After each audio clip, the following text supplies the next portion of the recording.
গিয়েছিলাম শহর থেকে অনেক দূরে, কিছুটাই দূরে যদিও, এক দিগন্ত বিস্তৃত নীল সাগরের পাড়ে।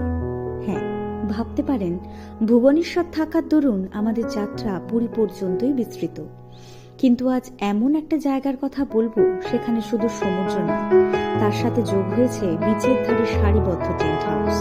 হ্যাঁ, ঠিকই শুনছেন, টেন্ট হাউস। কোনো সি সাইড কিংবা বিচ সাইড হোটেল নয়, বরং সমুদ্রের পাড়ে তাঁবু এবং সেই তাঁবুতে রাত্রিবাস। মনে হবে পুরো সমুদ্র যেন তোমার হাতের মুঠোয় বন্দী।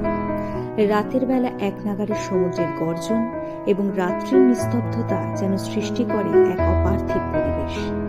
তার সাথে যুক্ত হয় উত্তাল এবং দমকা হাওয়া, যেন উড়িয়ে নিয়ে যাবে তোমায়। সেই সময় সমুদ্রের পাড়ে বসে বা টাওয়ারে বসে নিজের মনের সমস্ত ফ্রাস্ট্রেশনও আপনি সমুদ্রে ঝেড়ে ফেলে ঝাড়া হাত পাও হতে পারবেন। এই টেন্ট হাউসগুলি রয়েছে কোনারকের রামচণ্ডী বিচের ধারে।